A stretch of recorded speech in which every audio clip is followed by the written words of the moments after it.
Good afternoon, Colonel Country, and welcome to another episode of Colonel's Corner.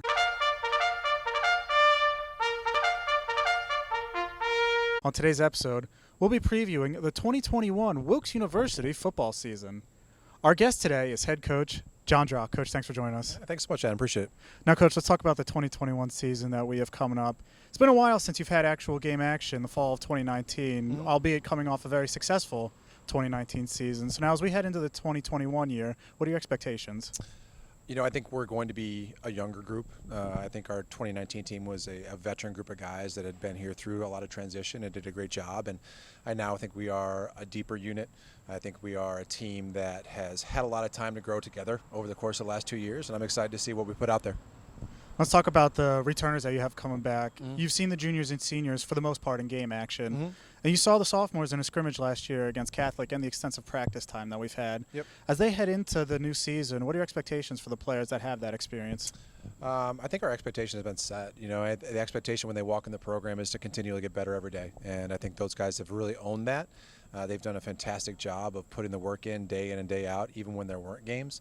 And that has really shown in the football field. Some of those young guys have taken steps forward, and then some of our veterans, like you said, that may not have had significant roles in 2019, have really taken enormous leadership roles and have continued to improve to really make themselves dynamic football players as we move into 2021. Let's talk about the first years we have coming in. For the most part, first years not expected to make a huge contribution, but we've seen that from in past years. A perfect example, Nate Whitaker, first team all-conference as a first year. So what are your expectations for those players as they adjust to the college game? I think those guys are going to really contribute in special teams traditionally, and then we'll have a couple of those guys that continue on offense and defense. Guys like Justin Moore, guys like KJ Sizell and Elijah Lee, and some of those guys I think are going to be pretty dynamic players for us as we move forward. I'm looking forward to seeing them progress. They've done a great job of competing throughout the course of camp, and they have now put themselves in the conversation to be in varsity games. Now it's a matter of how they actually do in those situations. Now let's talk about the Mid-Atlantic Conference. Always a tough conference. For sure. What are your expectations as we head into another conference schedule? What are you looking for? I'm worried about us, as always. You know what I mean? I think the conference as a whole is a deep conference. The regional alignments shifted this year, so we are now regionally aligned with a lot of New England-based teams as far as the NCAA goes. So I'm interested to see how that plays out in regional rankings.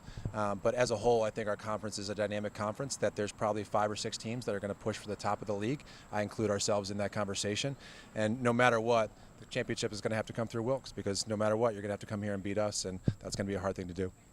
Now let's talk about the remainder of the schedule. We're playing Kings in a non-conference game this year, which is a little different than what we've normally had for the Mayor's Cup. For sure. And then we have a week 2 bye. Can you talk about those 2 games and then just the rest of the schedule as a whole, some of the challenges that we're going to see? Yeah, for sure. I think that on a week-to-week basis, there's going to be a lot of challenges. I mean, you never know what's going to happen with the COVID situation, if that escalates or that decelerates, whatever that may be.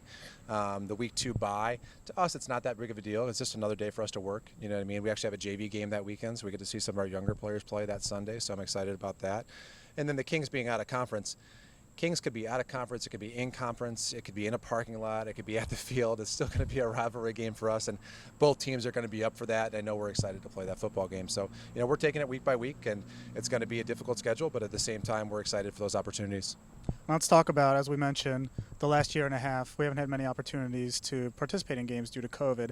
We've heard a lot of negatives about what might have happened throughout the COVID year. Can you talk about some of the positives that you've seen, what your team has done, and some of the adjustments that have been made throughout the last 18 months? Yeah, for us, we took it as a work opportunity. I think every opportunity that we have is an opportunity to gain a competitive advantage. And that's how we looked at the entire COVID year, was how can we improve? How can we become a tighter team? How can we improve physically? How can we improve mentally? And every day we kind of came looking for that. And we got better on the GPA board. I think our team GPA is now permanently above a 3.0, which we're super happy about. I think that where we're at physically is far above where we were in 2019, and Coach Clayhold's done a great job of getting those guys ready for playing football. And now we're at a position where we're ready to compete for a conference championship. Wilkes University football kicks off the 2021 season this Saturday when it welcomes Keystone College to the Schmidt Stadium turf. Coach, thanks for joining us. Good luck this year. Thank you so much.